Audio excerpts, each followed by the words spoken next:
Assalamualaikum warahmatullahi wabarakatuh dan salam sejahtera. Hai sobat sekalian, selamat datang di channel Cah Pondok.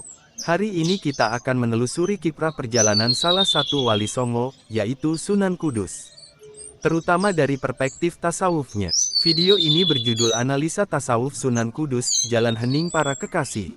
Sunan Kudus adalah salah satu wali Songo yang memiliki peranan krusial dalam penyebaran Islam di Jawa Tengah. Tidak hanya sebagai pendakwah, dia juga berperan penting dalam pengembangan budaya, ekonomi, dan politik masa itu. Mari kita eksplorasi lebih dalam tentang kontribusinya bersama. Segala puji bagi Allah, yang menggenggam rahasia langit dan bumi, yang menanamkan cahaya ke dalam hati mereka yang berjalan dengan rendah, mereka yang memohon petunjuk, mereka yang tidak bosan mengetuk pintunya. Sholawat dan salam semoga selalu terlimpahkan kepada Nabi Muhammad, manusia yang hatinya menjadi cermin jernih dari sifat-sifat Allah, pemilik wajah yang memantulkan hikmah, dan lidah yang menuturkan kebenaran bagi setiap pencari.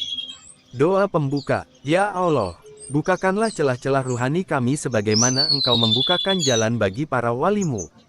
Singkapkan tirai-tirai yang menutupi batin kami. Lembutkan hati kami sebagaimana Engkau melembutkan hati kekasih-Mu, Sunan Kudus. Tuntunlah kami masuk ke taman pengetahuan, ke hening yang menjadi tempat bermulanya cahaya, ke kedalaman jiwa yang Engkau bentangkan tanpa tepi. Amin, ya Rabbal Alamin. Biografi Sunan Kudus. Sunan Kudus, yang bernama Jafar Shadiq, adalah sosok wali yang memadukan kekuatan ilmu, kelembutan adab, dan ketajaman ruhani.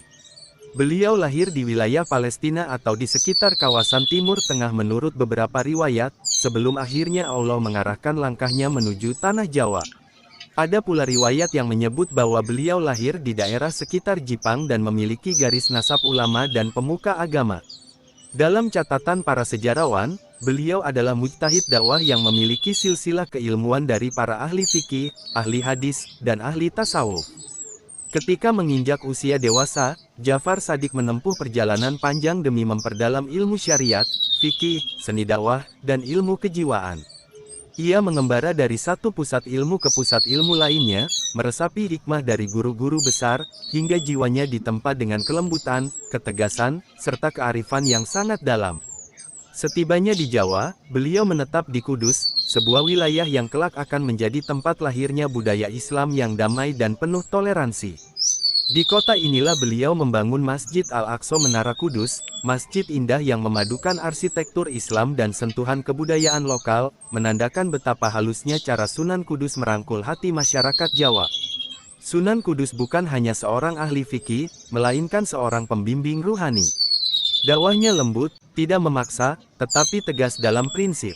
Beliau menghormati budaya lokal tanpa kehilangan ketauhidan. Beliau memahami bahwa dakwah bukan sekadar ucapan, melainkan sentuhan hati, dan hati manusia hanya bisa disentuh dengan adab. Salah satu kisah paling masyhur dari adab beliau adalah larangan penyembelihan sapi di daerah Kudus, sebagai bentuk penghormatan kepada masyarakat Hindu yang menghormati sapi. Bagi beliau, dakwah bukan soal memperlihatkan benar salah, tetapi soal menjaga hati manusia agar pintu cahaya bisa terbuka. Inilah permukaan dari naskah tasawuf yang kita gali, sosok yang lembut, namun kokoh, halus, namun kuat, teduh, namun menghentak jiwa. Analisa tasawuf Sunan Kudus, Jalan Hening Para Kekasih. Tasawuf Sunan Kudus bukanlah tasawuf yang berisik dengan simbol-simbol. Ia tidak memamerkan karamah, tidak menonjolkan kediriannya sebagai wali. Tasawuf beliau adalah tasawuf sunyi, yang mengalir diam-diam tetapi mengubah banyak hal. Berikut adalah pilar-pilar tasawuf Sunan Kudus. 1. Tasawuf adab, jalan pertama menuju Allah. Bagi Sunan Kudus, adab adalah pondasi seluruh perjalanan ruhani. Beliau sering berkata kepada murid-muridnya bahwa seseorang bisa hafal ribuan hadis, tetapi tanpa adab ia hanyalah padang tandus. Larangan menyembelih sapi adalah salah satu bentuk tertinggi dari adab dalam dakwah. Beliau tidak menghakimi, tidak mengecam keyakinan orang lain, beliau memilih jalan kasih. Allah berfirman, serulah manusia kepada jalan Tuhanmu dengan hikmah dan pelajaran yang baik. Quran Surat An-Nahl ayat 125. Tasawuf Sunan Kudus berjalan di atas ayat ini. Dakwah adalah jalan kasih, bukan jalan paksaan. 2. Tasawuf kelembutan, menjaga hati, tempat Allah melihat. Beliau pernah mengajarkan bahwa hati manusia adalah rumah yang sangat halus. Bila kita menggedor pintunya, ia akan retak; bila kita menghardik, ia tertutup; tetapi bila kita mengetuknya dengan lembut, pintunya terbuka. Kelembutan bukan kelemahan. Kelembutan adalah bahasa cahaya. Rasulullah bersabda, "Sesungguhnya Allah itu maha lembut dan mencintai kelembutan." Hadis riwayat Bukhari. Dalam tasawuf Sunan Kudus, kelembutan adalah senjata yang meruntuhkan kesombongan dan membangunkan jiwa. 3. Tasawuf kesadaran, melihat Allah dalam setiap gerak. Sunan Kudus sering mengajarkan muridnya untuk menghadirkan Allah dalam setiap helaan napas. Tidak ada yang kosong dari kehadirannya. Air yang mengalir, ayam yang berkokok, angin yang lewat, daun yang gugur, semuanya adalah pesan. Alam adalah kitab kedua setelah Al-Quran. Allah berfirman, "Dan di bumi terdapat tanda-tanda bagi orang yang yakin." Quran Surat Az-Zariyat ayat 20. Tasawuf Sunan Kudus mengajarkan untuk tidak buta kepada tanda-tanda itu. 4. Tasawuf kesederhanaan, menanggalkan ego. Meski dihormati, beliau memilih hidup sederhana. Rumah yang tak megah, pakaian yang tidak mencolok, makanan yang tidak berlebih. Kesederhanaan bukan gaya hidup, ia adalah latihan mematahkan ego. Rasulullah bersabda, "Kesederhanaan adalah bagian dari iman." Hadis riwayat Abu Dawud, dan Sunan Kudus mempraktikkannya dengan penuh kesadaran. 5. Tasawuf pelayanan, beramal untuk Allah, bukan untuk diri. Beliau memandang bahwa melayani manusia adalah bentuk tertinggi dari ibadah. Mengobati yang sakit, mendamaikan yang berselisih, membantu fakir miskin, mengajarkan ilmu, semua dilakukan tanpa pamrih.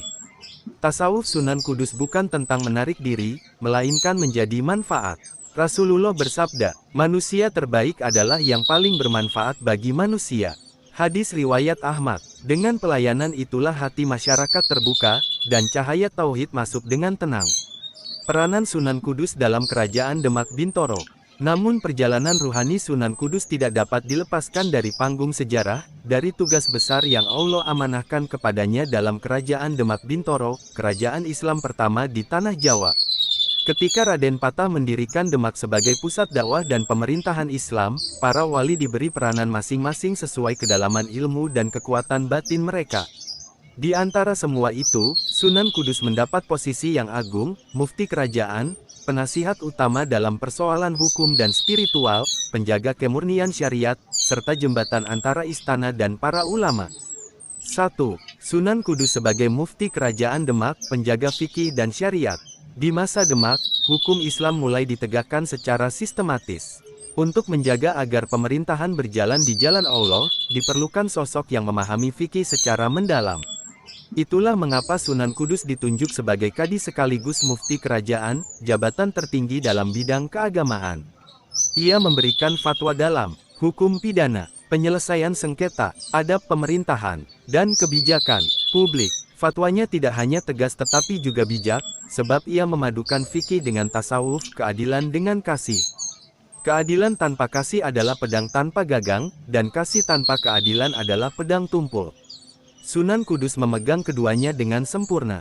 2. Penasehat spiritual para raja, Raden Patah, Pangeran Sabranglor, hingga Sultan Trenggana, semuanya menghormati Sunan Kudus bukan hanya sebagai ulama, tetapi sebagai wali yang jernih batinnya.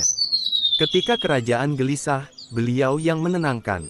Ketika terjadi perbedaan pendapat di antara para bangsawan, beliau yang mendamaikan. Ketika muncul keresahan sosial, beliau mengurai masalah dengan kelembutan. Sunan Kudus bukan hanya duduk di ruang musyawarah, ia turun ke rakyat, mendengar suara mereka, lalu membawa suara itu ke istana agar kebijakan tidak melukai hati rakyat kecil. Inilah salah satu sebab Demak bisa bertahan dalam badai politik. Mereka punya wali yang menjaga arah hati kerajaan.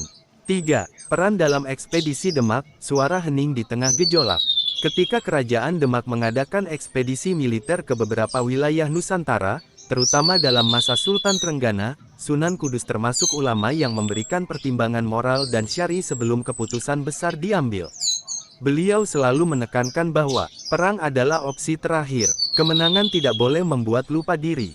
Darah tidak boleh tertumpah tanpa alasan yang syar'i. Dan yang terpenting, setiap langkah harus kembali kepada Allah. Beliau sering mengingatkan para prajurit, Lebih besar dari jihad bukan mengalahkan musuh, tetapi mengalahkan dirimu sendiri. Bila egomu menang, maka engkau kalah walau kerajaan bersujud di kakimu. Sunan Kudus mengubah setiap langkah politik menjadi langkah ibadah, dan inilah alasan mengapa Demak tidak kehilangan arah spiritualnya meski berdiri sebagai kekuatan besar. Tanda hubung tanda hubung tanda hubung. 4. Pembangunan budaya dan keilmuan di Demak. Selain pemerintahan, Sunan Kudus memberi pengaruh besar pada pembangunan budaya, pendirian masjid, majelis ilmu, pengembangan aksara dan sastra Jawa bernapaskan Islam, pendidikan fikih untuk bangsawan dan prajurit, pengembangan ilmu falak untuk kebutuhan ibadah dan navigasi. Sunan Kudus menanamkan bahwa agama bukan hanya urusan masjid, tetapi juga pasar, pelabuhan, istana, dan rumah rakyat jelata. Ia membangun jembatan antara Islam dan budaya Jawa, bukan dengan menghancurkan budaya, tetapi dengan mengislamkan hatinya. Tanda hubung tanda hubung tanda hubung. 5. Simbol kedamaian di tengah konflik. Ketika terjadi konflik internal dalam kerajaan, terutama menjelang masa-masa akhir kejayaan Demak, Sunan Kudus menjadi penengah yang menjaga agar darah tidak tertumpah sia-sia. Beliau memahami bahwa kerajaan akan runtuh jika hati para pemimpinnya saling menjauh. Maka beliau mengajarkan mereka hikmah sabar, musyawarah, dan tawakal, nilai yang menjadi inti tasawufnya. Dalam banyak riwayat, murid-murid Sunan Kudus menceritakan bahwa setiap kali suasana politik memanas, Sunan Kudus menghabiskan malam dalam sujud panjang, mendoakan keselamatan negeri. Karena bagi beliau, menjaga negeri adalah bagian dari menjaga cahaya Allah di bumi. Penutup, maka wahai jiwa yang menapaki jalan sunyi, lihatlah bagaimana Allah menempatkan Sunan Kudus, seorang wali yang tidak hanya mengajarkan zikir, tetapi juga menjaga negeri, menjaga hukum, menjaga adab, menjaga hati masyarakat, dan menjaga nurani para pemimpin. Belajarlah darinya bahwa tasawuf bukanlah pelarian dari dunia, melainkan cara memurnikan dunia dengan cahaya batin. Perhatikan alam, langit yang luas mengajarkan kelapangan pemimpin, air yang mengalir mengajarkan keikhlasan ulama, pohon besar mengajarkan keteguhan kerajaan, dan angin yang sepoi mengajarkan kelembutan dakwah Sunan Kudus. Wahai, semoga kita mampu mengambil hikmah dari perjalanan seorang wali yang berdiri di antara istana dan rakyat, antara fikih dan tasawuf, antara dunia dan akhirat, dan menjadikan alam sebagai guru yang senantiasa mengingatkan kita kepada Allah. Wahai jiwa yang sedang menempuh jalan sunyi, belajarlah dari Sunan Kudus, wali yang tidak menghunus pedang untuk membuat orang takjub, tetapi menghunus kasih untuk membuat hati luluh. Lihatlah alam di sekitarmu, langit yang luas mengajarimu kelapangan dada, air yang mengalir mengajarimu tentang keikhlasan, bumi yang diam mengajarimu tentang sabar, burung yang bertengger mengajarimu tentang tawakal, dan daun yang gugur mengajarimu tentang fana, bahwa segala sesuatu akhirnya akan kembali kepada Allah. Jalan menuju Allah bukanlah jalan yang penuh sorak-sorai, melainkan jalan yang hening, jalan tempat engkau mengenali dirimu, dan menemukan Dia yang selalu dekat. Semoga kita semua dituntun pada jalan para kekasihnya, jalan lembut, jalan bening, jalan yang menuntun kepada ridha. Wassalamualaikum warahmatullahi wabarakatuh.